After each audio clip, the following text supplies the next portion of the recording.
하나님의 말씀 읽도록 합니다. 마가복음 15장 1절에서 5절의 말씀까지 교독합니다. 1절 먼저 읽겠습니다. 새벽에 대제사장들이 즉시 장로들과 서기관들 곧 온 공회와 더불어 의논하고 예수를 결박하여 끌고 가서 빌라도에게 넘겨주니 빌라도가 묻되 내가 유대인의 왕이냐? 예수께서 대답하여 이르시되 내 말이 옳도다 하시매 대제사장들이 여러 가지로 고발하는지라 빌라도가 또 물어 이르되 아무 대답도 없느냐? 그들이 얼마나 많은 것으로 너를 고발하는가 보라 하되 예수께서 다시 아무 말씀으로도 대답하지 아니하시니 빌라도가 놀랍게 여기더라. 아멘. 오늘 읽은 말씀 가운데서 4절의 말씀을 같이 읽도록 하겠습니다. 빌라도가 또 물어 이르되 아무 대답도 없느냐? 그들이 얼마나 많은 것으로 너를 고발하는가 보라 하되. 아멘. 저는 오늘의 이 말씀을 읽으면서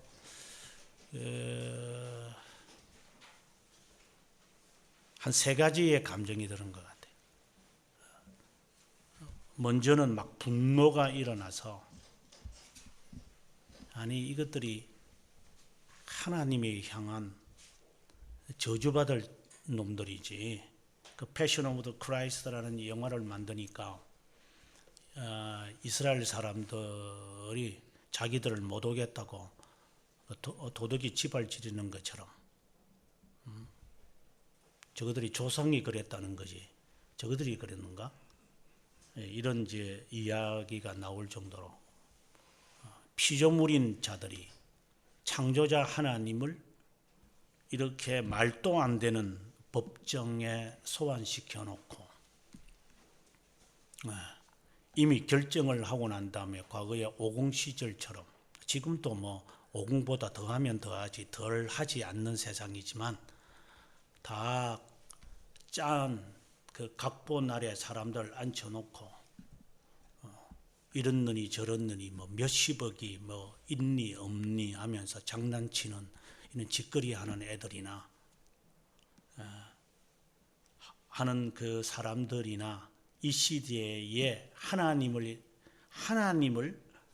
이거는 뭐 우리말에 적절한 단어가 없어서 참 안타깝지만 적반하장처럼 심판받아야 할 대상이 누구를 앉혀놓고 앉혀놓은 것이 아니라 누구를 세워놓고 심판을 하겠다고 한편으로는 그냥 다윗이 골리앗을 바라보면서 다가가는 그 분노의 심정이 확 일어나는 것이 첫 번째였고 두 번째 심정은 참 코미디다. 이건 하나의 지금의 인생을 살펴보면서도 느끼는 게 인생은 코미디다 하는 생각을 가져봅니다. 우습다. 하도 웃음이 나올 정도다. 이게 분노가 아니라 우습다. 라고 하는 단어밖에 떠오르지 않는 것 같아요. 인생은 코미디구나. 저렇게 까불다가 결국은 저렇게 허우적거리다가 결국은 내가 죽어야 되는데 내가 죽어야지 이러면서도 죽지 못하는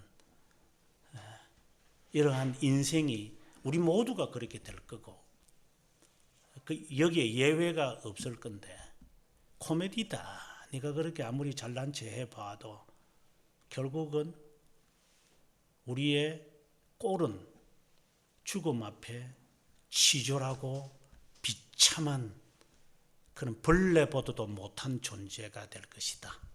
하나 코미디구나. 사자의 운명을 보면은 그렇게 으르렁거리다가 나중에는 그 사자의 몸을 다 짐승들이 다 뜯어먹게끔 내어 맡길 수밖에 없는 하나의 동물의 인생의 코미디나 오늘의 이 장면이 코미디와 같구나. 나중에 너희들이 심판을 어떻게 받으려고 이렇게 만용을 함부로 부렸느냐 라고 하는 코미디처럼 보이고, 그러다가는 마음에 참 슬프다, 이걸 깨닫지 못하는구나. 죽음을 직면하고야 나이 드신 분들이 젊은 사람들을 향하여 할 말이 많지만, 네가 수십 년 동안 말을 해도 못 알아듣고 수십 년 동안 내가 말할 만한 자격이 없어서 말을 못하고 있는데, 지금 말을 해도 알아듣지도 않을 거고 알아듣지도 못할 거니까 그냥 가만히 있는 것이지 벙어리이기 때문에 말을 안 하는 것은 아니죠. 참 슬프다. 인생이 그렇게 가겠구나. 예수 그리스도의 이 장면을 보면서 주님의 이 마음은 얼마나 아프셨을까.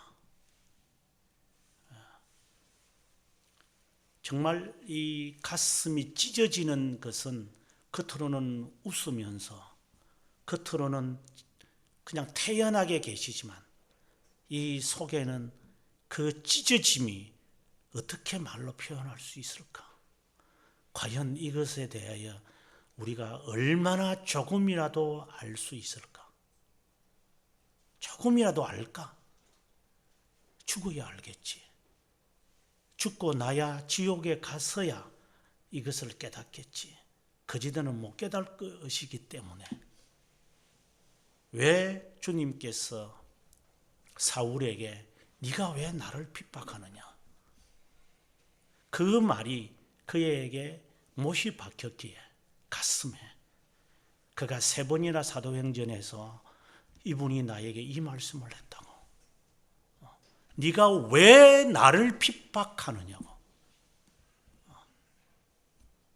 그의 삶의 기록이 3번 나왔을 뿐이지 아마 그의 평생에 이 말이 그의 삶을 지배하지 않았을까. 그래서 십자가 외에는 내가 자랑할 게 없다. 십자가의 도가 나에게는 모든 것이라고. 그 외에는 다 내가 쓰레기처럼 내가 여기겠다고. 이렇게 말할 정도면 너가 왜 나를 핍박하느냐라고 하는 그 말씀이 그의 삶을 얼마나 지배했느냐를 조금 깨달을 수 있는 것 같아요. 오늘 본문을 읽으면서, 아니면 마태복음도 그렇고 마가복음도 그렇고 또 앞으로 또 누가복음에 또다시 반복을 하겠지만, 정말 마음이 참 무겁다 하는 생각을 가져봅니다. 아침에 이제 짧은 시간 걸어오면서 그 뭐 긴 세월을 안 살았지만 한편으로는 막 분노가 솟아오르고, 저는 직거리 하는 애들이 예를 들어서 뭐 교통 질서 어기는 애들이 그냥 잘 가는 사람 쳐받아 가지고 지가 죽지 왜 다른 사람 죽여, 이런 분노가 막 솟아오르고 교통 질서를 마음껏 돌아다니는 애들을 보면, 그래서 아무나 붙잡아 가지고 그냥 한 멱살을 그냥 붙들고 그냥 코피를 내고 싶은 심정. 또 그러나 동시에 네가 그렇게 해본들 네 손만 아프고, 그렇다고 저 사람이 다른 사람에게 했던 거 저 사람한테 쏟아내서 무슨 소용이 있고, 저 사람의 잘못이가. 그리고 그렇게 코를 비틀어도 못 깨닫을 거니까 그냥 가만히 두어야 되는 것이. 그러나 너나 조심해서 그냥 운전하며 살아라. 마치 오늘의 말씀이 그것을 기억나게 하는 것 같아요. 그러면서 이제 제목을 붙이게 되는 게 디비나 코메디아. 단테가 썼다고 이야기하는 신곡, 그 일본애가 붙인 말이죠. 신곡이라고. 단테는 뭐 당시에 그 타락해가는 교회의 모습을 바라보면서 14세기는 교회가 추악한 때였거든요. 교황은 지금의 로마 바티칸이라고 해요. 바티칸이 있지도 않고 프랑스 남부에 있는 아비뇽으로 가서 70년 동안 무슨 짓거리 하는지 모르겠고, 교황이 졸지에 여기도 생겨가지고 2명이 생기고, 이제는 더 나아가서 교황이 새 놈이 되고, 마치 어느 교회를 가보면 본당에서는 목사파가 예배드리고 1층에는 안수 집사파들이 예배드리고, 그 꼴 보기 싫어서 교회 나와 개척하는 사람들 하는 별꼴이 반쪽이 아닌 것처럼 한국 교회에 진행되어 가고 있지 않아요?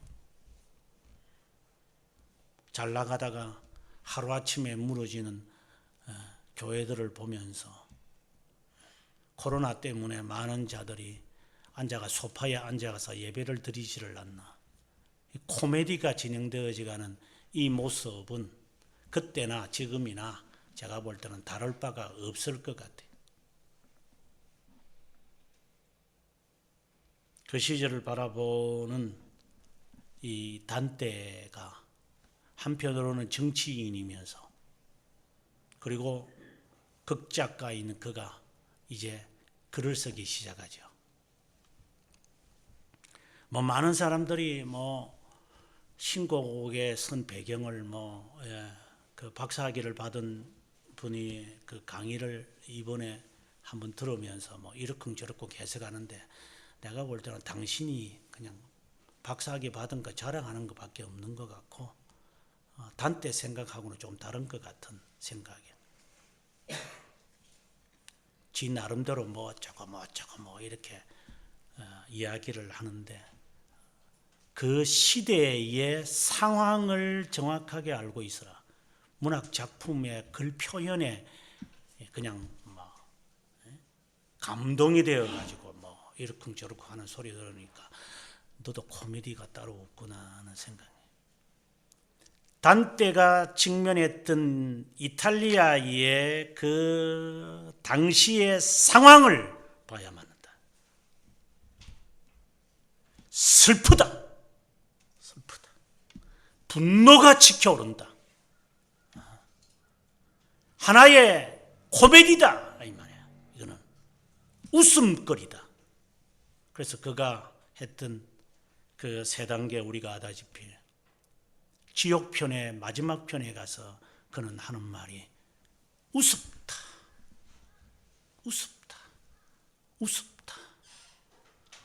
33장씩 이렇게 만들어져서 하나 더 붙여가지고 이제 100장이 되지만 운율을 맞추면서 하는 말이 우습다. 지금까지 저런 자들이 전부 지옥에 들어가서 살겠다고 발부둥 치는 저 모습, 변명을 털어놓고 이유를 내어놓고 이 뜨거움에서 견디게 해달라고, 조금이나마 빠져나가게 해달라고 하는 저 애절함을 바라보면서 지옥편의 마지막 장 33장에서 우습다. 하나의 코미디구나. 코미디아다. 저걸 알지도 못하고 살았나?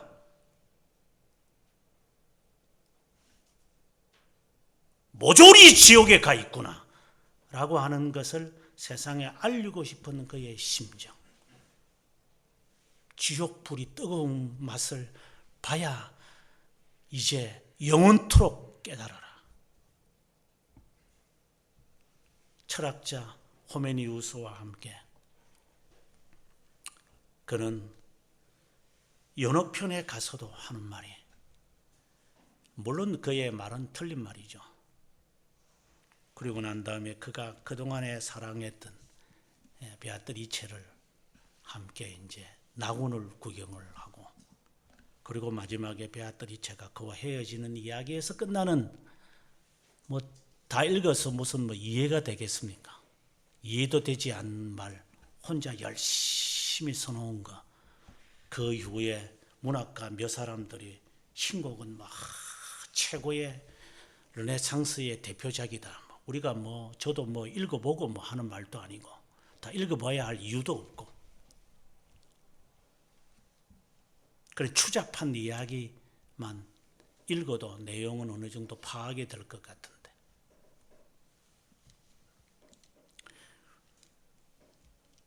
마치 문학가였던 단테가 당시에 그 시대를 바라보면서 고발하고 싶었던 내용들, 지금 한국 교회와 조금도 다를 바가 없는 모습에서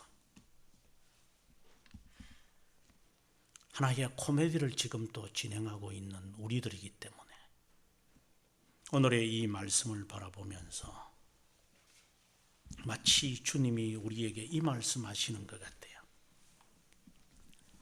오늘의 말씀에서 누가복음 23장 25절과 28절의 말씀을 제가 인용을 하고 있는데, 예수님께서 오늘의 이야기를 끝나고 난 다음 십자가를 지고 골고다까지 이제 오르막길이거든요.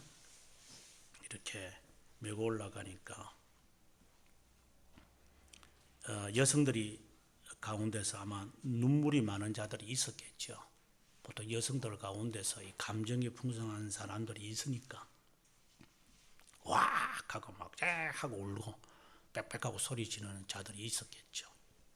그래서 예수님께서 지나가니까 저 훌륭한 분이 얼마나 힘들까, 이래서 이제 막 우는 흉내를 냈는지 울었는지는 모르지요. 우는 모습을 바라보시며 고통 속에서 지고 가는 예수님이 하는 말입니다. 예루살렘에 따라 나를 위해 울지 말라.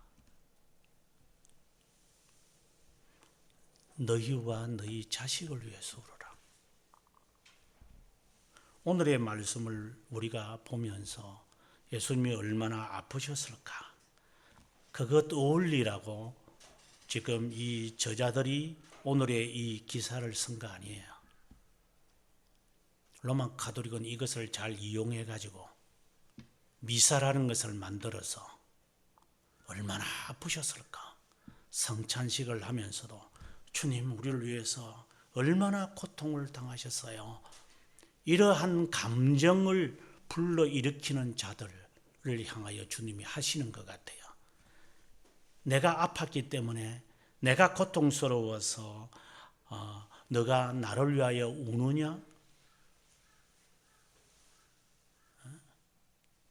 연속곡을 보면서 철인 왕후에서 그 여주인공이 우는 것이나 다를 바가 뭐 있느냐?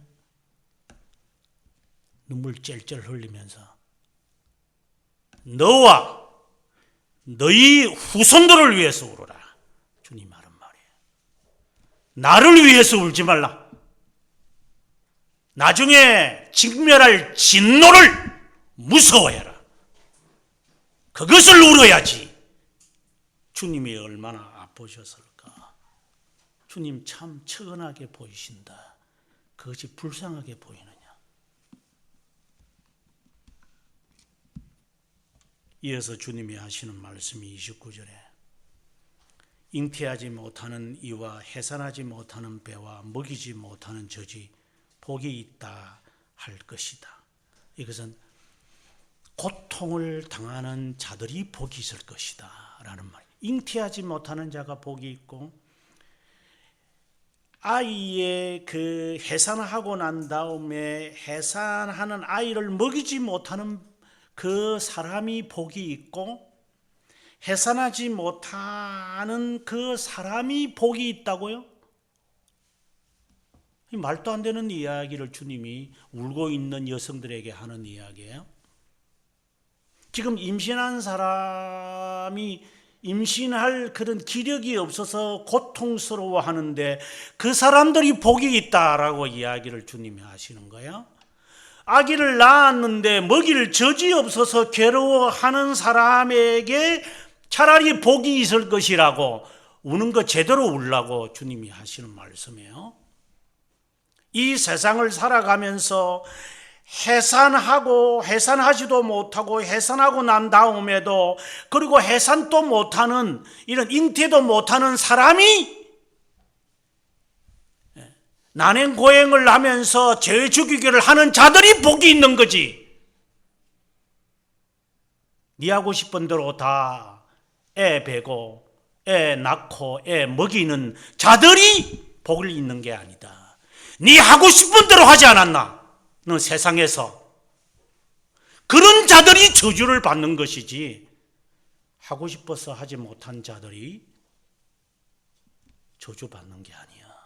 세상에서는 그런 자들이 복이겠지. 잘 나간다, 잘한다, 잘됐다. 네가 원하는 대로 잘 됐으니까, 네가 원하는 대로 잘했으니까 욕심이 잉태해가지고 잘한 것도 없고 아직 나는 가난뱅이에요. 이런 그 사람들이 있다 하기는 하지만 그거는 욕심이 이제 많아서 이제 그런 것이고 일반적으로 바라봤을 때. 그리고 주님이 이어서 하는 말이 사람이 산들에 대하여 우리에게 무너지라 하며 작은 산들을 대하여 우리를 덮으라 할 때가 올 것이다. 이 말은 죽고 싶은데 산들아 나를 그냥 압사시켜서 죽어버려라. 아니면은 세상에 지진이 일어나가지고 폭삭 그냥 막 나도 어찌할지 모르는데 그냥 갑작스럽게 일이 생겨가지고 으악 해가지고 그냥 차라리 죽어버려라 그냥. 이럴 때가 올 거다.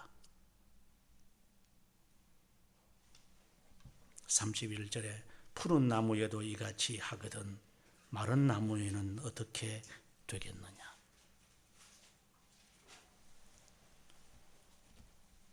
푸른 나무로 싱싱하게 잘 나간다고 하는 자들에게 하나님이 이렇게 진노가 임한다면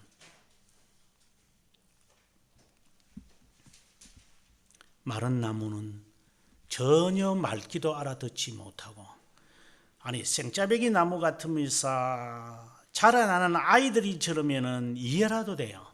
아이고 좀 더 살면서 애가 바뀌겠지.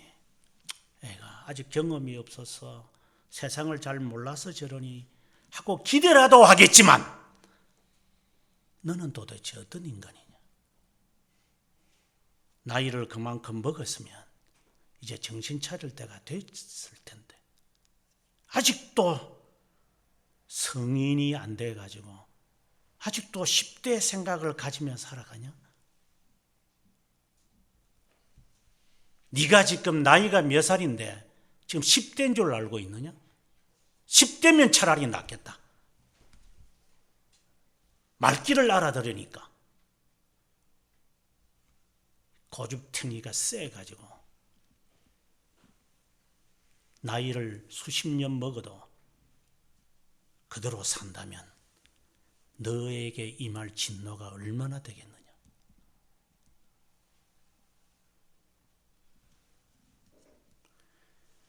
십자가를 지고 가는 주님이 예수님이 얼마나 아프셨을까 하는 자들을 향하여 하는 말입니다. 이 시간 저희들이 주님에 대하여 살펴보게 될 때에 슬퍼하지 말라는 겁니다. 앞으로 임할 진노, 주님은 이것을 참아가면서 견디고 나가고 있고 너도 이보다 더한 것을 당할 거니까 너는 이제 그것에 대해서 울어라. 나에 대해서 울지 말라. 내 이름을 빙자해서 돈을 뜯어가거나 주님의 이름을 이용해 먹지 마라. 너 자신이 그것에 대하여 울어야 할 것이다. 오늘 저희들이 주님에 대한 이야기를 다각도로 우리가 살피겠지만 주님은 마치 우리들에게 하는 이 말씀인 것 기억하세요. 나를 위하여 울지 말라. 세상은 그런 것이다. 마치 종들에게 자신의 밭을 맡기고 간 한 주인처럼 이제 때가 되었으니까 종들을 보내어 가지고 계산합시다 했는데 그들이 그 종들을 다 죽여버렸다. 이걸 안 되겠다 하는 수 없이 자신의 아들, 하나밖에 없는 아들을 보내어서 내 아들은 존경하겠지 적어도 해서 보냈더니만 이들이 하는 말이 이를 죽이면 이 모든 것이 우리 것이 되겠구나 하면서 그 아들마저 죽였다. 아들을 보내신 이유가 그 비유에서 세상을 한번 감찰해보자. 세조가 얼마나 쫄장부 같으면 지 아들 내세워서 너는 세자니까 네가 전국을 돌아다니면서 의병을 일으키라. 그래서 광해는 뭣도 모르고 돌아다니면서 사람들을 의병 일으킵시다. 왕이 잘못한 거, 아버지 잘못한 거, 제가 왕이 되면 다 수선할 수 있습니다. 이렇게 해놨더니만 아들 없애버리고 다른 아들을 왕으로 삼는 것처럼 이 세상을 한번 감찰해봐라. 마치 그러한 것을 말씀하시는 것 같아요. 이 세상이 얼마나 불공평하며 불의하며 부정하며 불법이 자행하고 있는지 조금이나마 이거 조금 내가 좀 설치면 세상이 정화되겠지. 주님도 정화시키지 못했어요. 하나님도 정화 안 시킨 것이겠죠. 한국교회를 하나님이 정화시키지 않으세요? 망할 거니까.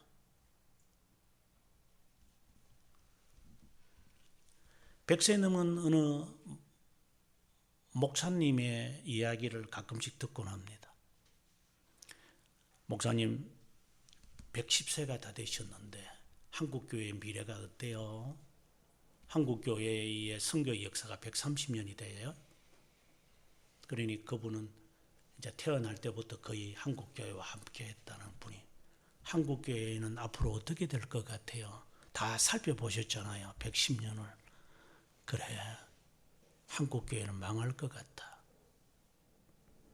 그분의 아주 단순한 말이 한국교회는 망할 것 같다. 그래서 그 아나운서가 왜 그래요? 교회가 아니니까. 110년을 한국교회를 바라본 분이 하는 말입니다. 한국교회는 망할 것 같다. 교회가 아니니까. 저는 그 말을 믿고 싶지 않아요. 이보다도 더 추악한 시대가 있었지만 하나님의 교회는 여전히 존재하지요. 물론 그분의 말씀은 많은 교회를 두고 하는 말이지 참된 교회를 두고 한 말은 아닐 것이라고 저는 확신을 합니다. 다른 말로 바꾸면 한국교회는 교회가 아닙니다. 그 말을 하고 싶었겠죠. 그 말을 듣는 순간 저는 뜨끔했습니다. 그러면 여기에 새로운 교회는 교회인가? 더 나아가서 나는 신자인가? 나는 코미디가 아닌가? 개뿔나게 까불어 섰다가 졸지에 병 걸려가지고 절름발이 되다가 숨도 제대로 못 쉬다가 네가 죽을 팔자인가? 관상이라는 영화 보니까 그렇더구만. 너는 죽을 팔자다. 태어나면서부터 태어나기 전부터 다 정해져 있다네요. 얼굴에. 마치 내가 죽을 팔자인가 그렇게.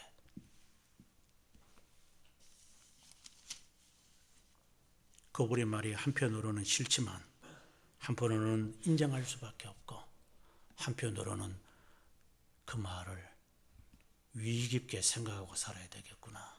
근데 이 기억이 얼마나 갈까? 영어 단어 제대로 못 외우는 우리가 몇 시간이나 기억할 수 있을까?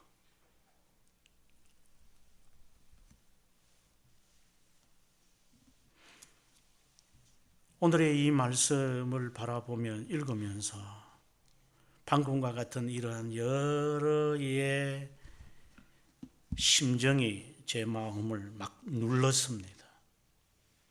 앞에 있는 내용을 빼고서라도 오늘의 본문에만 치중을 한다면 대제사장들과 장로들과 서기관들이 예수님을 붙잡아서 밤새 신문합니다.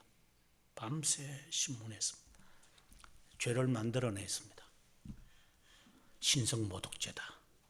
그래서 대제사장 당시의 대제사장이 옷을 막 그냥 확 찢습니다. 멋있잖아요. 막 두두두두둑 찢으면서 화로다. 신성모독죄를 범한 겁니다. 죽여야 된다. 이런 이제 죄목을 하나 찾아낸 겁니다. 거짓 증언자들이 막 여기서 이런 거 했어요. 거짓말. 법정에 가보면 거짓말들이 오고 가잖아요. 내가 봤어요. 들었어요. 알고 있어요. 맞아요. 아니에요. 뭐 이런 거짓말들이 그저 오고 가는 법정의 이야기들.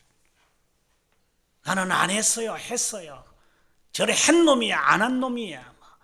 별의별 짓들이 법정에서 일어나고 지금도 일어나고 앞으로도 일어날 것이고 이런 작태가 밤새도록 대제사장들과 서기관들과 그리고 장로들이 사내들인 공회에 모여가지고 가장 거룩하다고 하는 지금 같으면 총회가 되겠죠. 지금 같으면 우리나라 국회와 같은 이런 성스러운 장소에 연박탄 뿌려 제끼면서 내 마음에 안 든다고 국회 회장을 그냥 멱살을 붙들고 막 몽둥이 배지를 놨나 이런 짓거리 하는 놈들이 있으니까 이때도 마찬가지지 않겠어요. 배째라 하는 식으로 그냥 막 누워버리지를 않나. 똑같은 작태가 예수 그리스도 하나 죽여버리려고요.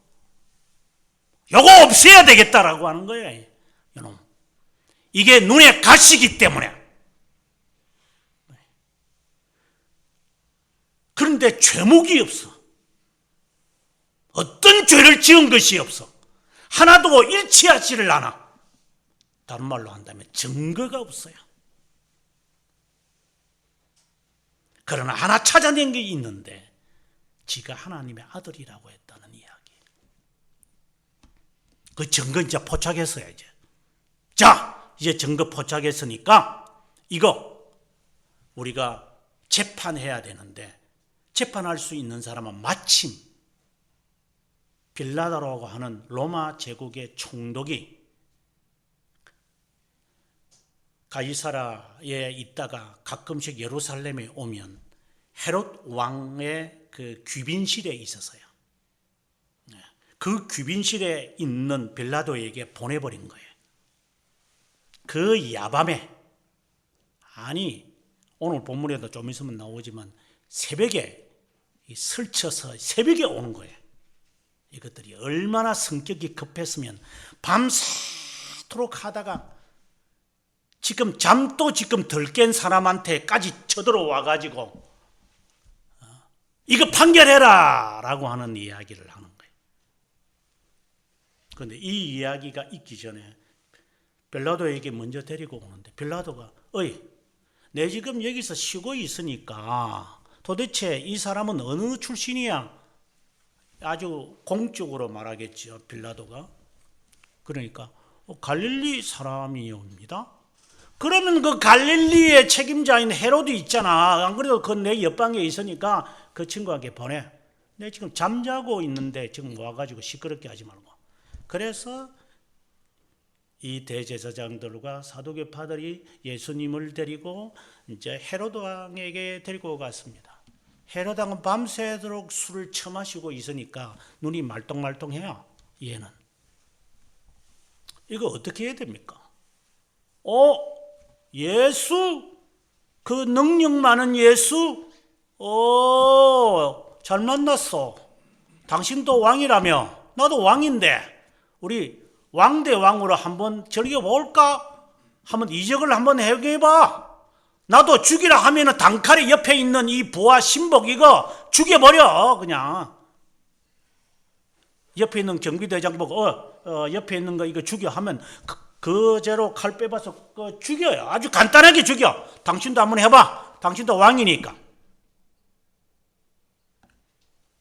주님은 한 말씀 안 하셨어요.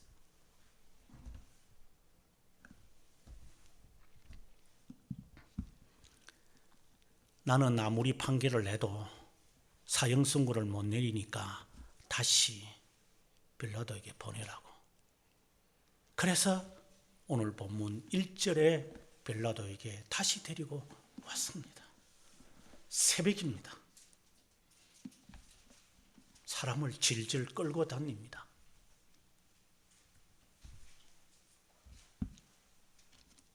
그에게 와서 하는 말이 갑자기 이 애들이 마음이 바뀌었는지 죄목을 세 가지로 말합니다.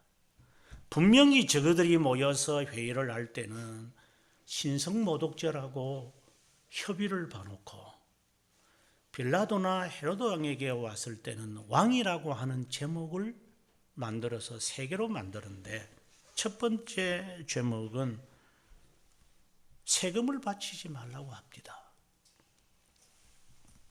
지가 왕이라고 합니다. 그 다음에는 획책을 도모한 모반죄에 해당하는 자입니다. 국가에서 제일 큰 죄는 모반죄잖아요. 우리나라 과거에 몇 년 전에 그때 당시에 민정당이라고 하는 거 그거 없애려고 했을 때 모반죄를 그때 해서 결국은 정당 하나를 이제 정부에서 없애버리는 그 모반죄가 아주 무서운 죄 가운데서 정치에서 가장 무서운 죄는 이 트리전이라고 하는 왕을 쿠데타를 해서 내쫓으려고 하는 음모를 꾸미면 무조건 죽입니다. 그게 내 자식이든지 간에 사도세자를 죽이는 것도 모반죄 때문에 그렇게 죽여버리는 거예요. 이게 내 자식이든 누구든 아버지든 간에 모반죄를 지으면 다 죽여버려요. 그냥 막 인류의 역사에서 이런 것이 있기에 이 빌라도에게 가서는 신성모독죄하고는 그는 내하고 상관이 없으니 그에게 강요해서 사형을 선고하도록 만들게 하기 위해서는 이 트리전이라고 하는 이 모반죄를 정치 음모를 꾸민 자라고 하는 혐의를 씌워야 되니까 그 죄를 갖고 이제 빌라도에게 온 거예요. 빌라도는 총독으로서 지배하고 있는 이 나라가 안정이 되어야 되는데 데모를 지금 일으켰으니 쿠데타를 도모한 자들을 살려놓는다? 그러면 지가 어려움이 있을 거니까 빌라도는 어쩔 수 없이 그들의 요구에 따라서 사형을 선고할 수밖에 없는 코너로 몰아가는 거예요. 빌라도의 아내는 바라봤을 때 잠을 같이 자고 있었으니까 여보 당신은 어디 가느냐고 저 지금 저 무리들이 와가지고 저 성직자들이 저렇게 떼거지로 몰려와서 저러고 있는데 여보 간밤에 내가 꿈이 안 좋아. 저 사람에 대해서 함부로 결정하지 마라.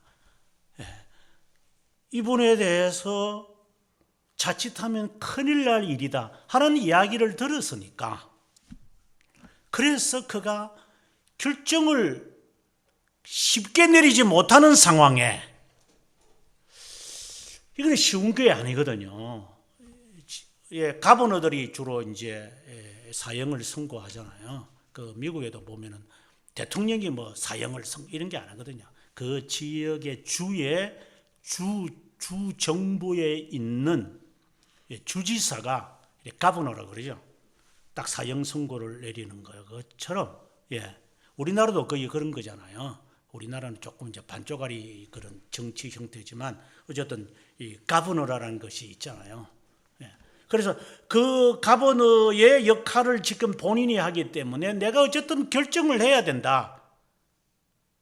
이제 아무리 그가 심사를 해보고 신문을 해보는데 3번이나 그는 죄가 없다라고 말을 합니다. 죄가 없다라는 거예요. 마태복음 26장에 보면은 이 빌라도가 하는 말이에요. 죄가 없다. 3번이나 말을 해요. 죄가 없다. 오늘 본문에도 4절에 당신에 대해서 얼마나 많은 고소들이 있는데 당신 무엇인가 말을 한번 해봐라. 변명이라도 좀 해라. 저거 거짓말입니다. 저거 잘못됐습니다. 저거 거짓 증거입니다. 말이라도 한번 해봐라. 주님은 말을 안 하셨어요. 왜 말을 안 하느냐고. 말을 해도 알아듣겠어요. 나이 드신 어르신 내가 젊은 사람들에게 아니야, 물론 나쁜 나이 든 사람 말이고 바른 사람이 말을 해도 그 젊은이가 알아듣겠어요? 몇 명이 알아듣겠어요? 야, 그러면 안 돼, 젊은이 하면 이게 하면서 지하철에서 폭언과 폭력을 행하는 자들이 가끔씩 나타나는데 여러분들은 어때요? 나이 드신 분들이 야, 그러면 안 되는 거야 하면은 예 하고 하는 고순한 그런 순종하는 마음이 얼마나 있어요? 근데 주님의 말씀에 순종할 것 같아요, 우리가? 이유를 따져가면서 당신이 뭐 어떻느니 저떻느니 당신이 이랬는데 이제 와서 이렇게 말해 이따위 소리만 하지 순종하는 것이 우리에게 있나요? 주님께서 뭐라고 말하겠어요? 요한복음에 보면 빌라도가 너무 신기해요. 진리가 뭐야? 나는 왕이지만 이 나라의 왕은 아니다. 그럼 유대인의 왕이야? 네가 말을 했구나. 이 대화가 안 되는 거예요. 고소에 대해서 네가 뭐라고 말을 한번 해봐라 라고 했을 때 그들이 하는 말이구나.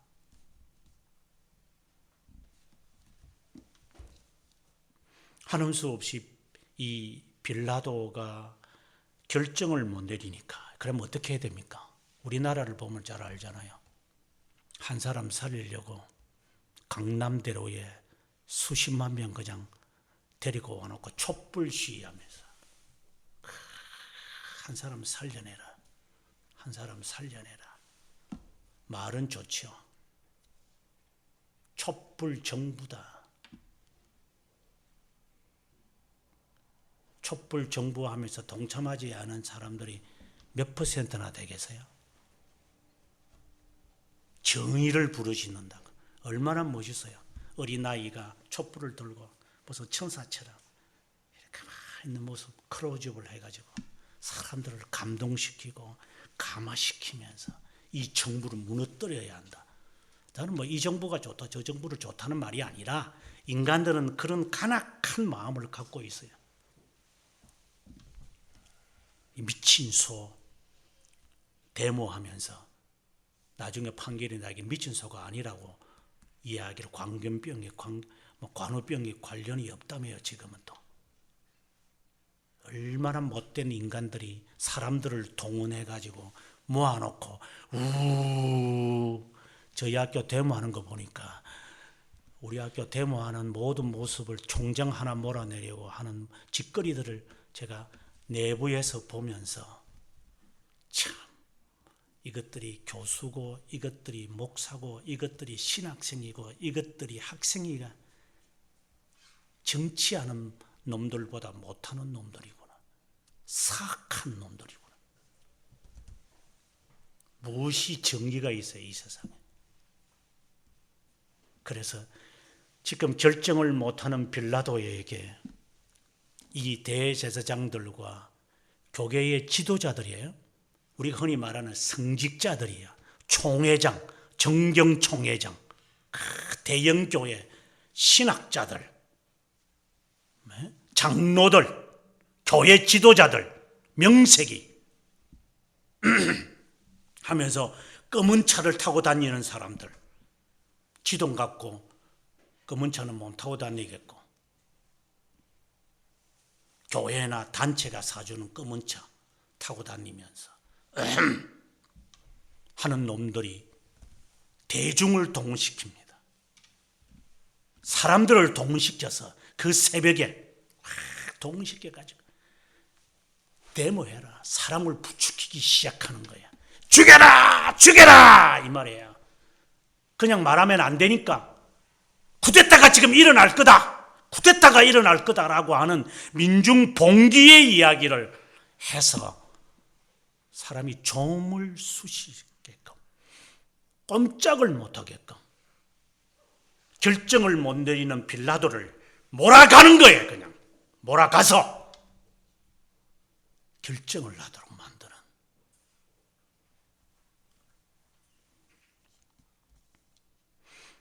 이제 빌라도는 이거는 잘못된 건데, 이 사람은 죄가 없고 저들이 성직자인데도 저렇게 데모까지 할 수 있을까? 도대체 이해가 안 되는 사람들, 지금 법정에 있는 판사들이나 변호사들이 하는 그런 말들이잖아요. 저는 뭐 그런 애들을 제가 잘 믿지를 않지만 다 뭐 돈 먹고 돈 먹는 그 사기꾼들이나 별 차이가 없는 애들이 아니에요. 여기 가서 이 돈 주면은 저쪽에서 변호해주고, 이쪽에서 돈 많이 주면 저쪽에서 변호하는 그런 애들이니까, 뭐 변호사들이나 다 그 돈의 사주를 받는 애들이니까 뭐 별로 그런 순수한 것이 몇 사람이나 있겠어요, 이 세상에. 다 똑같은 놈들이니까. 네. 어떻게 저런 성직자들이 사람들을 동원해 와서 저럴 수 있는가? 그것도 꼭두 새벽에 와가지고. 이게 도대체 이해가 되질 않는다. 이 판사들이 생각하게 될 때에 이해가 안 되는 것처럼 빌라도도 이해가 안 되는 거예요, 이게 도대체. 이것들이.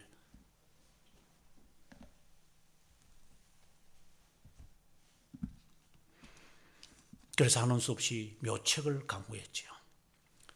진짜 쿠데타를 일으킨 사람을 언급을 하는 거예요. 바나바라고 하는 사람이 있다. 이 사람은 진짜 살인죄를 범했고 사람을 죽였고 모환죄를 행한 사람이다. 너희들이 싫어가지고 고발해가지고 내가 붙잡아 둔 사람이 있는데 이 사람 놓아줄까? 예수 놓아줄까? 아마 일말의 양심을 가진 사람들은 예수라고 말하겠죠. 왜? 쿠데타를 도모도 안 했고 살인도 범하지 않은 범법자가 아닌 사람이니까. 이거는 상식이에요. 상식적인 이야기예요. 그런데 의외의 결과가 나와요. 사람들이 소동을 일으키며 바나바를 풀어달라는 거예요. 이건 기가 찰 일이 나오는 겁니다. 바나바를 풀어달라고. 허허, 이거야. 유대인의 관습이라고 했는데 성경에는 유대인의 관습이라고 하는 그런 내용들이 없는 것 같아요. 그냥 자기들이 그냥 이렇게 최근에 만들어낸 하나의 관행 같아요. 아무쪼록 바나바를 원했으니까 묘책도 통하지 않는다. 그럼 하는 수 없이 그러면 놓아줄게 하고 바나바, 쿠데타를 일으킨 사람을, 정말 모반죄를 범한 사람을 놓아줄 수밖에. 그러면 내 이 사람 어떻게 할까? 그러면 사람들이 양심이 있으면 그러면 됐습니다. 뭐 알아서 하십시오. 이제 뭐 이럴 줄 알았는데 아주 잔인하게 하는 말이 십자가에 못 박으라라고 하는 거예요. 인간이 정말 잔인한 거예요. 빌라도는 상상도 못했어요.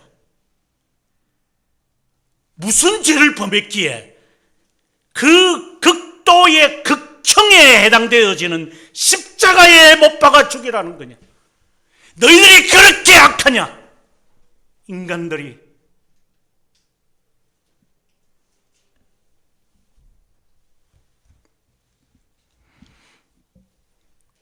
그렇게 사악하냐?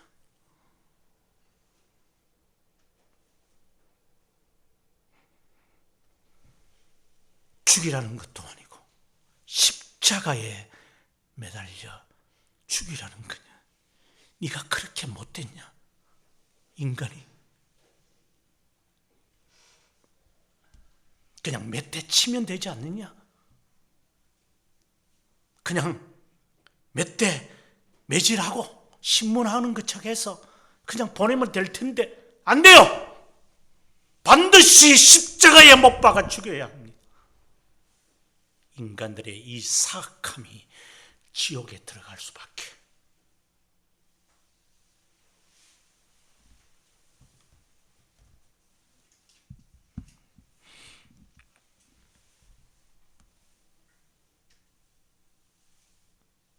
예수님께서 그 모든 장면을 보시며 어떤 마음이 들었을까요? 여러분 생각에 어떤 마음이 들으셨을 것 같아요?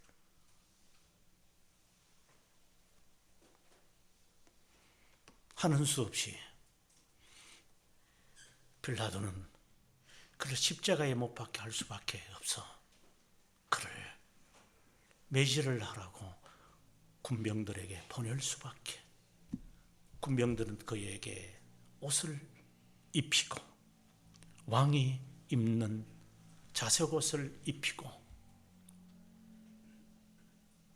그 앞에 희롱하면서 조롱하면서 네가 왕이냐?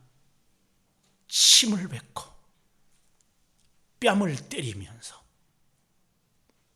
네가 왕이라면 한번 왕 행사를 한번 해보아라.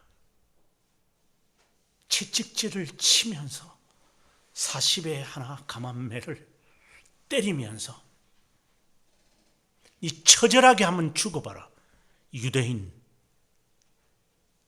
일본 놈들이 우리들을 핍박하며 말라 죽이며 얼어 죽였던 그 놈들을 지금 이 젊은 놈들이 그들이 문화를 갖고 와요.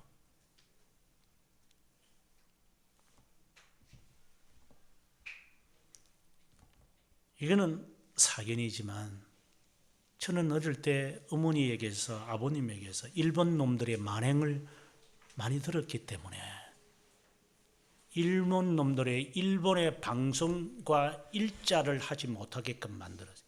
지금에 와서 그 독도 하나 문제 갖고 일본 놈의 말을 해요.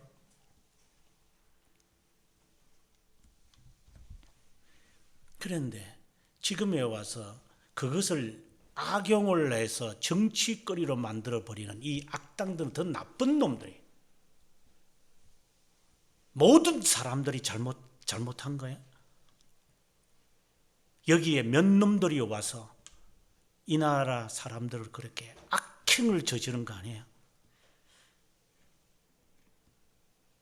우리는 굉장히 모건한 삶에서 살아.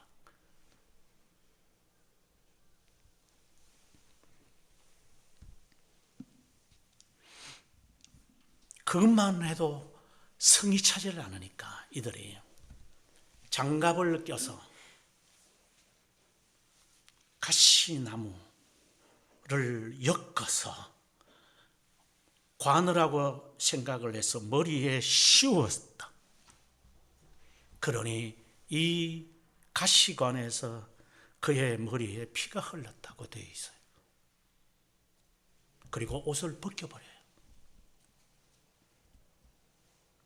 그리고 무거운 십자가를 지고 네가 죽을 건데 어차피 네가 죽을 놈이니 네가 지고 죽을 거 네가 지고 가라.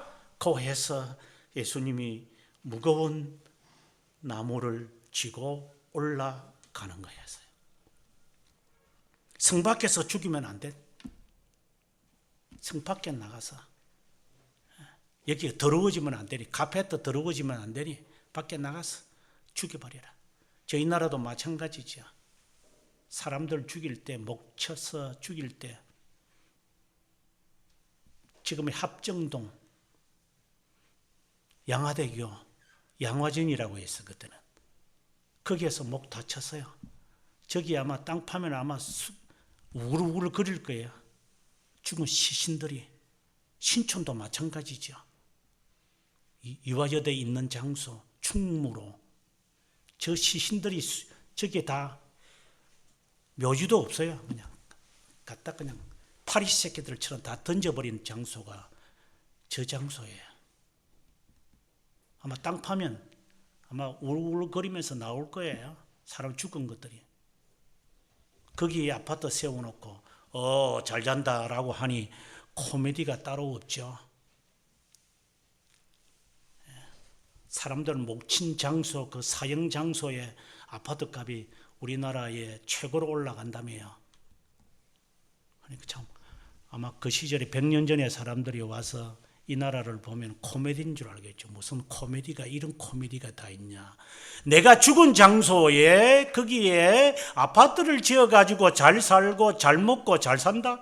이야, 세상 참 오래 살아야 되겠구나. 코미디입니다.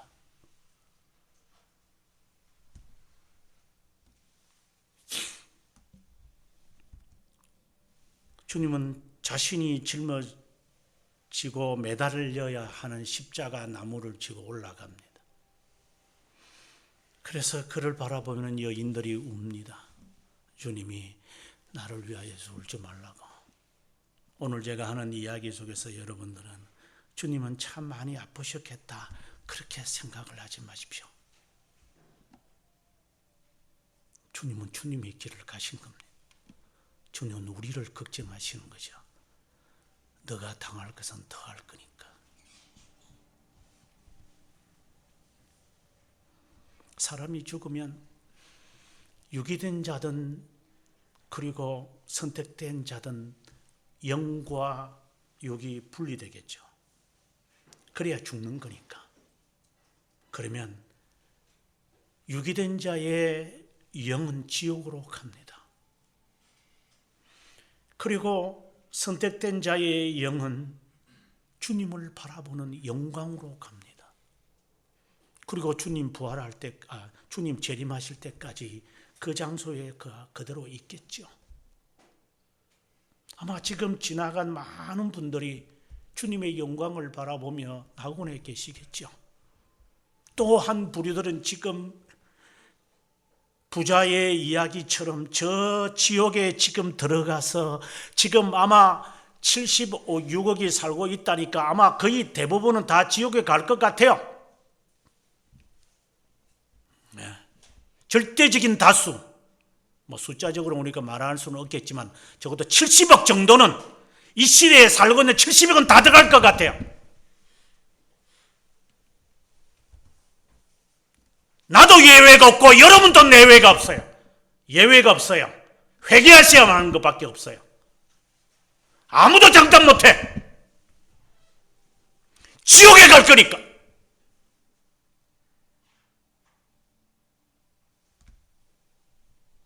이렇게 까불다가 지옥 갈 거니까. 나도 자신이 없어서. 그래서 주님이 너희와 너희 자식을 왜 울어라? 너는 천국 갈 자신이 있느냐?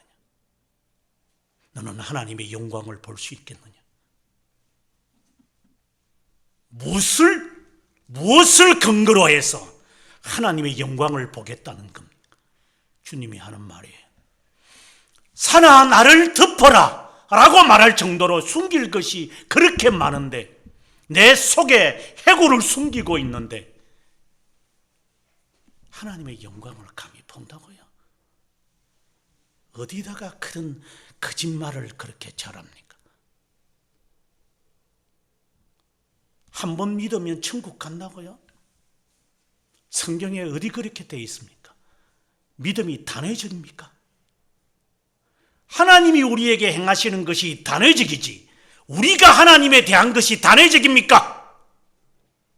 한 번 약을 먹어가지고 평생 가는 약이 어디 있습니까? 한 번 믿으면 천국 간다고요? 어디 되게 성경에 그렇게 되어 있습니까? 어떤 그런 거짓말을, 새빨간 거짓말을 어느 목사 꼽혀가 말하고 있습니까? 아직도 그 미련 속에 삽니까? 우리가 하나님에 대한 것과 하나님이 우리에 대한 것을 헷갈리는 사람들,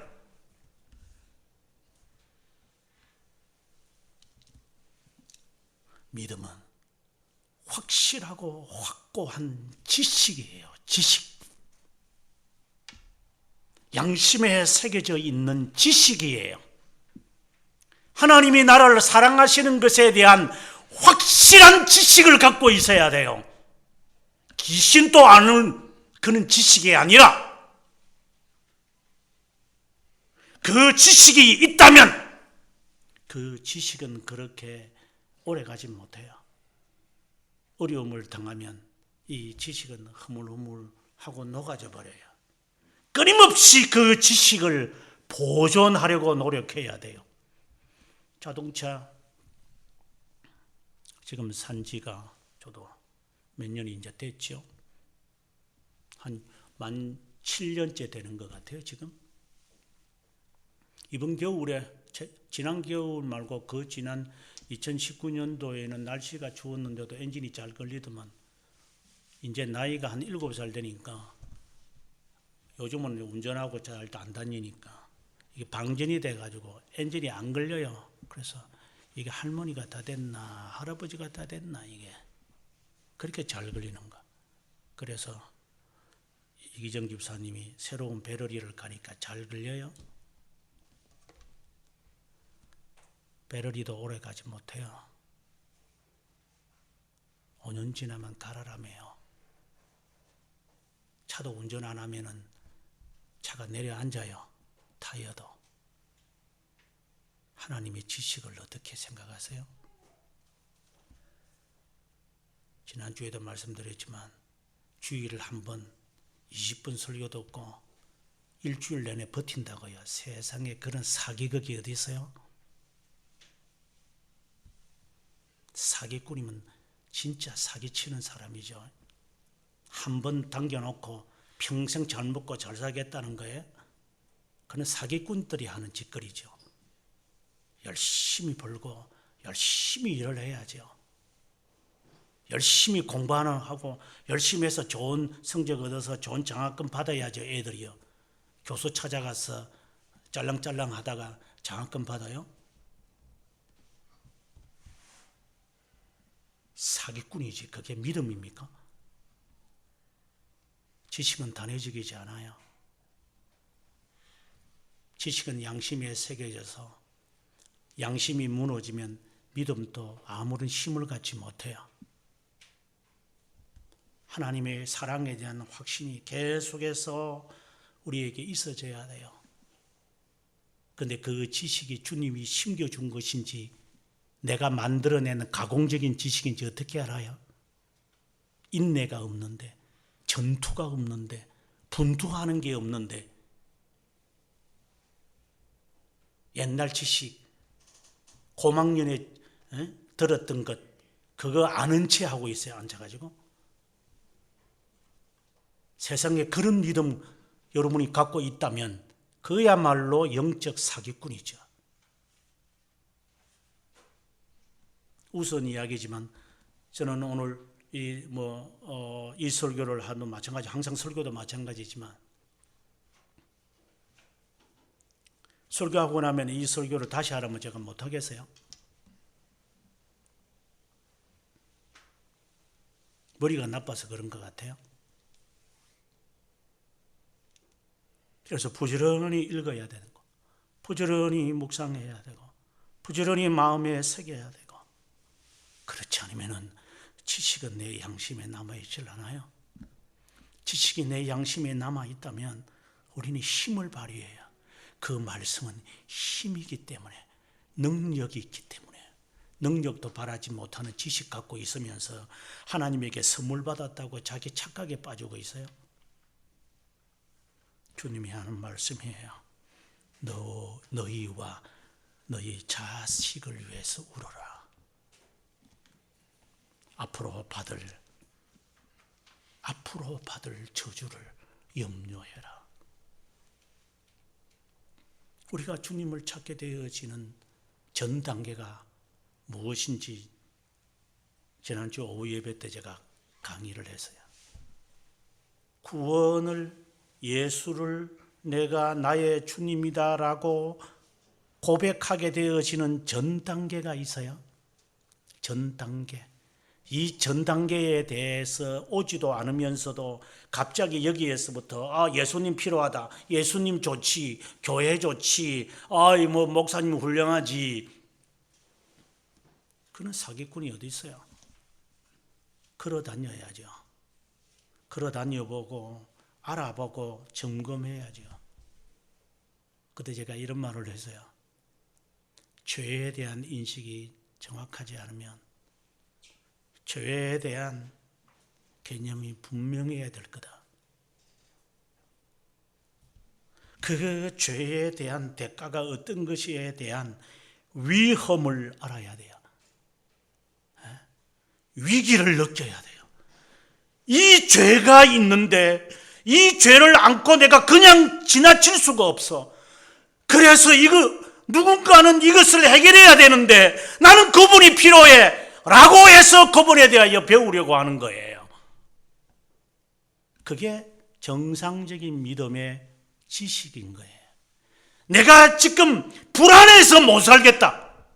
주식하는 사람들이 불안한 것처럼 지금 무엇인가 어디 해야 되는데 지금 손이 분주하다, 바쁘다, 마음이 뭔가를 어디서 좀 알아봐야 되겠는데 여길 전하고 저길 전하면서 이게 어떻게 된 겁니까? 제대로 되는 겁니까? 사람이 불안하잖아요. 죄를 알고 나면 그리스도가 필요하다면 내가 불안해요. 이게 불안해요. 무슨 확신이 있어가지고 평안이 든다고요? 어디다가 그런 말을 하십니까? 죄 죽이기를 하면 영살리기가 있다고 하면서 기가 살아가지고 찬송이 막 나온다고요. 당신이 찬송을 부르는 순간 당신의 시험이 들고 있다는 사실일 거예요. 그걸 알고 찬송을 부르십시오. 편안하다, 안전하다 할 때에 그때의 위험이 나에게 돌아오는 순간입니다. 사탄은 항상 되돌아옵니다. 나갔다고 하는 순간 사탄은 돌아와서 나를 살피는 것이기 조금도 방심하지 마십시오. 그래서 주님이 두렵고 떨림으로 너 구원을 이루어야만 할 거다. 조금도 내가 이만하면 됐겠지 하는 순간 네 영혼 거두어 간다. 그런데 주님이 필요하다고요? 그런 마음도 없는데 나는 믿음이 있으니까 내가 눈 뜨고 나면 하나님이 나를 천국에 보내겠지 하는 그런 마음을 갖고 있다고요. 성경 어디에 그런 마음을 가지라고 되어 있습니까? 누가 그런 거짓말을, 거짓 메시지와 거짓 복음을 우리에게 선포합니까?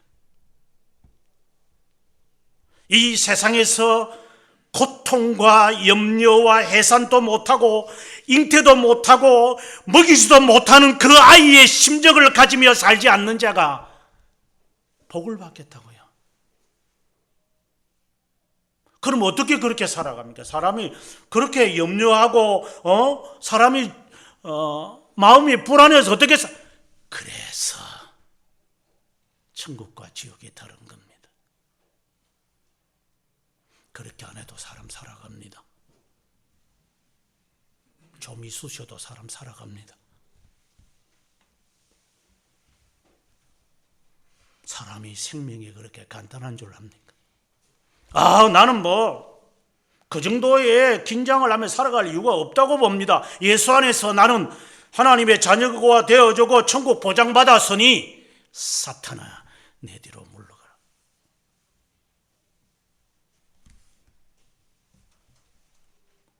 조금 더 안심하지 말아라.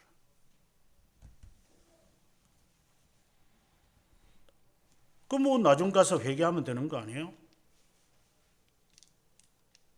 저 악인들이 저렇게 잘 되고 있으니까 하나님이 저들을 그대로 놔둔다면 뭐 나 같은 사람은 조금이라도 낫지 않아요?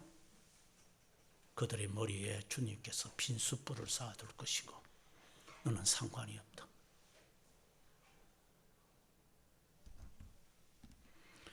주님의 고통에 대한 이야기를 반복해서 수십 번, 수백 번 읽으면서 느껴지는 게 나를 위해 울지 마라.